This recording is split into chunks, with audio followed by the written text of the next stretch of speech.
So I've personally created, launched, and scaled about 42 courses which have enrolled more than 80,000 students across the whole world. I have been doing this for the past 5 years. It's pretty much the coolest job ever. And in this video, I'm going to show you exactly how to plan the curriculum of your course. We're going to be talking about modules, what are lessons, what are resources, and how to create a top selling course. Now, if you're wondering, where am I right now? I am in my home gym.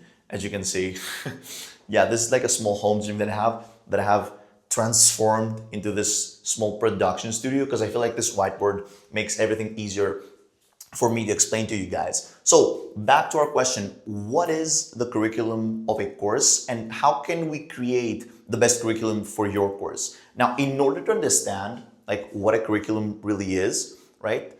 The first step is to understand what a course really is. And honestly, what a course really is, it's just a framework. What we're selling when we're selling a course is a framework. We're selling this transformative experience of students from point A to point B. So students are right now in point A and they're gonna pay us to understand our framework to move to point B. And for this example, I'm gonna be giving the example of becoming a pro tennis player. So let's say that our course is structured around helping people become pro tennis players. And as you can see, I absolutely love tennis. I know I should decorate this wall a bit more. Look at all these trophies that I have. I really love tennis. So let's say that our course is around becoming pro tennis players. This is the framework that we present to people, and this is why people pay us. Now, what a module really is the categorization of this framework right here, right? So a framework, becoming a pro tennis player, right, which includes people moving from point A to point B, can be subcategorized into multiple different modules, right? Multiple different categories. So an example of this course right here, which would be a Pro Tennis Player Academy, let's say this is what we call the course, the modules of this framework would be, for example, Module 1, understanding the basics of pro tennis players, or Module 2, right? Fitness of pro tennis players. Module 3, psychology of pro tennis players. Module 4, let's say, moving around from your country to a state or somewhere else to practice tennis, right? So again, you break down this framework into categories, and these categories are called modules. Now, how many modules should your course have? This is a question that I really get all the time when I work with people like on a one-on-one on how to scale their course. And the answer is more than 5. So you want your course to have more than 5 modules. Now, again, we can break down a course, we can break down a framework to as many categories as we want, right? But we don't want to have less than 5 modules in our courses, especially if we want these courses to be high ticket, right? And we want these to be top courses, which I'm going to be elaborating in just a second on how to create a top course that can be sold to multiple 5 figures or even 6 figures, honestly, right? So this is what a module really is. It's just the breakdown of this framework that you're presenting to your course in different categories. So what is the next step here? A module, which is this categorization of the framework that we're presenting in our course, includes lessons, right? And what a lesson really is the delivery of information itself. This is what a lesson really is. So how do we deliver information? The best way to deliver information in like 2025, 2026, 2027, I believe, is through videos. Video courses tend to sell the best.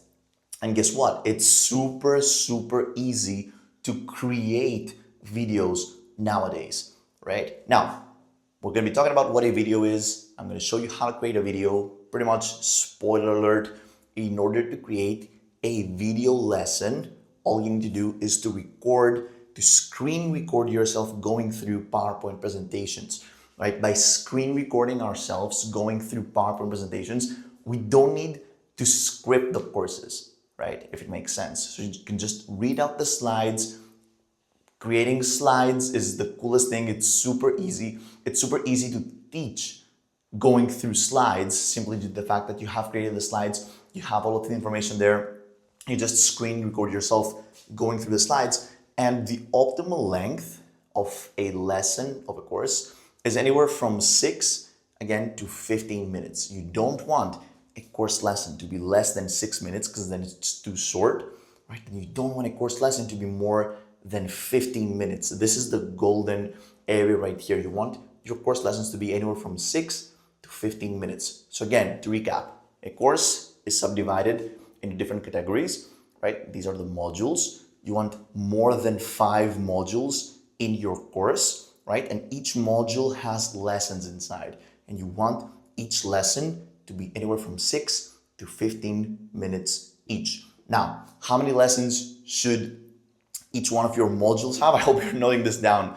right? So each module should have at least 2 lessons, right? And it makes perfect sense because we're talking about like a whole category of your course, and you want like each category to have at least, let's say, 2 lessons inside, right? About 2, let's say 2 to 10 lessons, right? So note this down, okay? Now, for example, a lesson, right? An example of a lesson would be 2.2. So module 2, lesson 2. It's the second lesson of the second module. The second module is fitness. So lesson 2.2 would be stretching, for example, before a match. It's information delivered in the category of fitness around the framework of becoming a pro tennis player. Now, here's the thing. Amateur course creators would probably stop here and probably wouldn't even have like 5 modules. They would have something like 2 or 3 modules because they don't know how to become pro course creators. They don't know how to scale with their courses, right? But you're on the right path here. And I'm going to be telling you that if you stop here, your courses will have a huge bottleneck because people will not understand the value that you're presenting on your framework. You will not enhance the transformative experience that they will undergo if you do not also offer resources. I know that resources might sound kind of silly, and you might also deliver most of your value right here, obviously, on the videos, right? On the video presentations. But trust me, people are sold in resources. And guess what? You can also use AI to create these resources, right? To make a small remark around AI in the course creation process, I believe that definitely AI can assist us in the course creation process.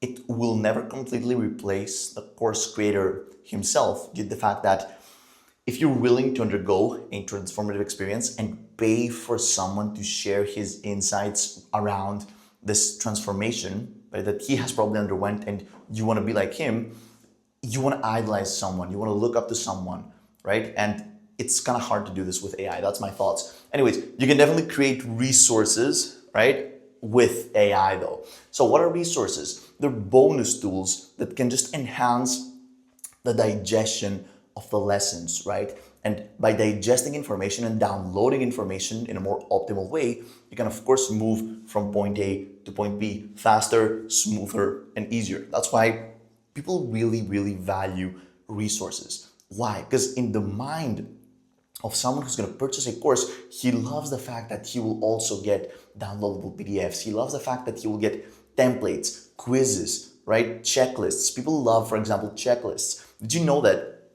you can literally you can import the video lessons of your course to GPT and ask for GPT to create checklists based on these videos? And back in the day, because I have been creating courses, right, way before GPT was out there. That's how old I am, right? And back in the day, we used to create all these, manually, and it would probably take us more time, right, than creating the course itself to create these, bonuses of the course. But right now you can do it so easily with AI, and it's this huge shame when I see people and course creators not create resources, right? So make sure you create your resources. For example, a resource that you could create in this case could be the tennis bag checklist. So a checklist of items that you should have in your tennis bag before going out for a huge match, right? This could be a resource that you could add. A combination of all of these 4, right, and a proper understanding of what a framework is, right? The desire of people to move from point A to point B, then how to categorize this framework, how to add information in these categories, how to properly convey information in these categories, and how to enhance this information and the digestion of this information with resources will lead us with a top-selling course. Now, what is a top-selling course? In my opinion, a top-selling course is a course that has at least made 5 figures and multiple 5 figures, right? So This right here is how you create a top-selling course. A top-selling course, first of all, should promise a big transformation. And what do I mean by big transformation? I mean solving a problem that causes much pain. That's a big transformation, right? So because when people want to move from point A to point B, they want to move from point A, which is the point, in which they're currently feeling pain, they're experiencing a problem, and through information, you want to be transformed to point B, which is a point of pain relief, right? So you need to relieve much pain with your course if you want a top-selling course, right? The second one is that a top-selling course should be broken down into multiple categories, and students of this course should understand why this course was broken down into multiple categories. You shouldn't just create modules for the sake of creating modules. It needs to click in the mind of the students that, okay, cool, we're going to be talking about the basics. Then we're going to have a whole module around fitness, then a whole module around psychology, right? So a top-selling course should be broken down into multiple categories. Then, of course, the most important thing, obviously, is that a top-selling course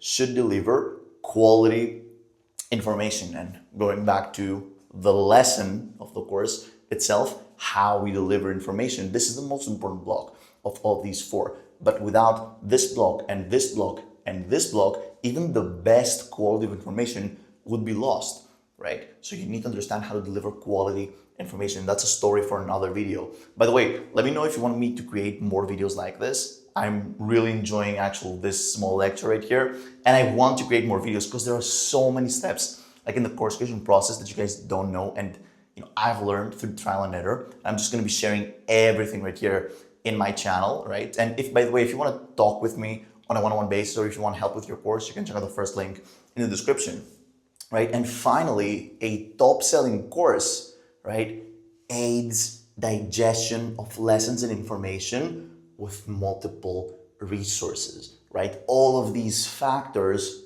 right, are not easy, by the way, are not hard to create, right? But when combined, will create a top-selling course. And this is the course where people will enroll to, right? So this, ladies and gentlemen, is how to plan the curriculum of your course. If you want help in planning the curriculum of your course, you can check out the first link in the description and book a call with me, and I'm going to see you in the next video.